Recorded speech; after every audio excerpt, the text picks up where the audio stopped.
Al Capone was a notorious American gangster who rose to power during the Prohibition era. He moved to Chicago in the early 1920s to work for Johnny Torrio and quickly gained a reputation as a skilled enforcer as he rose through the ranks of Torrio's organization.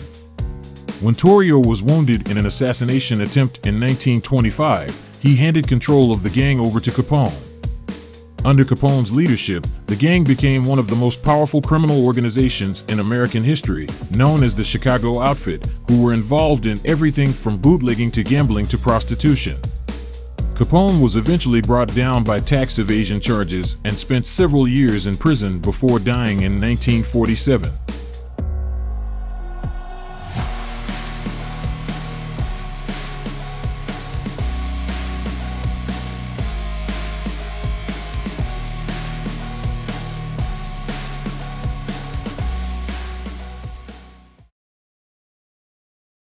On January 17, 1899, Al Capone was born in the Brooklyn neighborhood of New York City, New York. Both of his parents were born in Angri, a small commune outside of Naples in the province of Salerno. His father, Gabriele Capone, was a barber, and his mother, Teresa, was a seamstress. Capone's family arrived in America via ship in 1893, settling at 95 Navy Street in Brooklyn's Navy Yard neighborhood. Al and his family relocated to 38 Garfield Place in Park Slope, Brooklyn, when he was 11 years old. Al's brother, James Vincenzo Capone, who later changed his name to Richard Hart, became a Prohibition agent in Homer, Nebraska. Raphael James Capone, also known as Ralph Capone or Bottles, his other brother, ran their brother Salvatore Frank Capone's beverage business. Both Ralph and Frank worked for Al Capone's criminal empire. Ralph also ran Al's bottling companies, both legal and illegal, and was the front man for the Chicago Outfit until he was imprisoned for tax evasion in 1932. Al Capone had potential as a student but struggled to follow the strict rules at his parochial Catholic school. At the age of 14, he was expelled from school for punching a female teacher in the face, which put an end to his education. Around Brooklyn, he held odd jobs at a candy shop and a bowling alley. He participated in semi-professional baseball from 1916 to 1918, and soon he began to look up to gangster Johnny Torrio as a mentor. At the age of 19, Capone married May Josephine Coughlin on December 30, 1918. She was Irish Catholic and had given birth to their son Albert Francis Sonny Capone earlier that month. As a child, Sonny had lost most of his hearing in his left ear.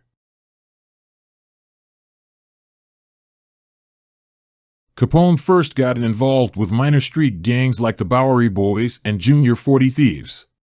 He next joined the notorious Brooklyn Rippers and the lower Manhattan-based 5 Points Gang. During this time, fellow racketeer Frankie Yale, a bartender at the Harvard Inn, a dance hall and saloon in Coney Island, hired him and served as his mentor. While manning the door, Capone unintentionally insulted a woman. Her brother, Frank Galluccio, slashed him with a knife 3 times on the left side of his face, earning him the moniker Scarface, which Capone detested. On the invitation of Torrio, who had been brought to Chicago as an enforcer by mob boss James Big Jim Colosimo, Capone departed New York City for Chicago in 1919. It is believed that Capone first worked in Chicago as a bouncer in a brothel, where he most likely contracted syphilis. Joe Howard, a hijacker, allegedly attempted to interfere with the Capone-Torrio bootlegging operation on May 7, 1923, but was shot and killed, according to the Chicago Daily Tribune. Capone's name started to appear in newspaper sports sections at the start of the decade, where he was identified as a boxing promoter. After Colosimo's murder on May 11, 1920, in which Capone was allegedly involved, Torrio inherited Colosimo's criminal empire. The largest organized crime organization in Chicago was run by Torrio, who had Capone as his right-hand man. Torrio attempted to broker agreements over territory between competing criminal organizations out of fear of getting sucked into gang wars. The Jenna brothers, who supported Torrio, put pressure on the smaller North Side gang, led by Dean O'Banion. Despite his claims to be a mediator of conflicts, Torrio proved to be unhelpful in dealing with the Jenna's encroachment, according to O'Banion. On November 10, 1924, Torrio orchestrated O'Banion's murder at his flower shop in a fateful move. As a result, Jaime Weiss became the gang's leader, supported by Vincent Drucci and Bugs Moran.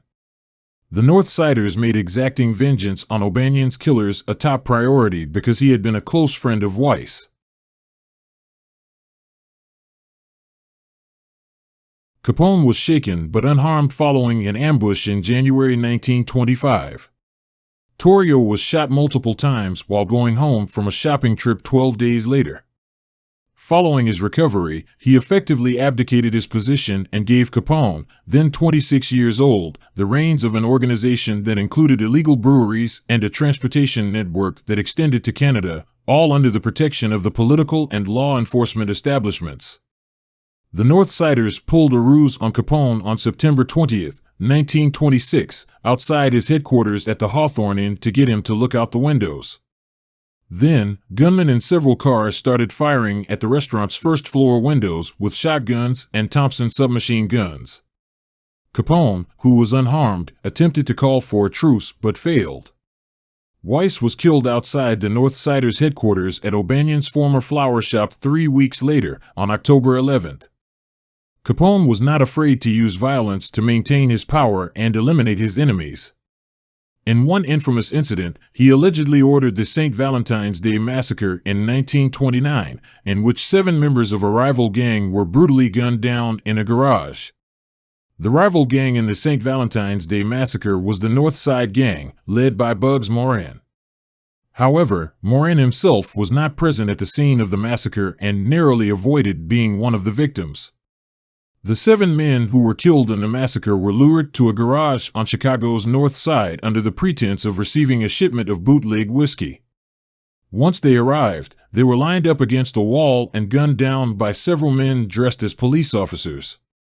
The victims included Peter Gussenberg, Frank Gussenberg, Albert Kachelek, Adam Heyer, John May, Reinhard Schwimmer, and James Clark. The brutality and scale of the massacre made it one of the most infamous incidents of organized crime in American history. After the St. Valentine's Day Massacre, Al Capone faced increased scrutiny from law enforcement and the public. The brutal and highly publicized nature of the massacre brought intense scrutiny to Capone and his associates, and many people called for him to be brought to justice for the crime. However, despite extensive investigations and the testimony of several witnesses, Capone was never formally charged in connection with the massacre. The lack of concrete evidence and witness intimidation made it difficult for authorities to build a case against Capone. In 1929, Al Capone was indicted for contempt of court and jury tampering after he allegedly tried to bribe jurors in a previous trial against him. Capone had been charged with violating Prohibition laws, but the jury had acquitted him due to intimidation and bribery. During the contempt trial, prosecutors presented evidence that Capone had tried to bribe several jurors during the previous trial, including offering one juror $50,000 to vote for his acquittal. Capone's defense team argued that the charges were baseless and that the prosecution's evidence was flimsy. The trial was marked by numerous delays and legal maneuvering, and it ultimately ended in a mistrial when the jury was unable to reach a verdict. In 1931, Al Capone was charged with tax evasion based on evidence that he had earned millions of dollars through illegal activities, but had failed to pay taxes on his income. During the trial, prosecutors presented evidence that included financial records seized during a raid on Capone's home, as well as testimony from his associates. Capone's defense team argued that he was a horse racing addict who lost as much money as his businesses earned during the years in question.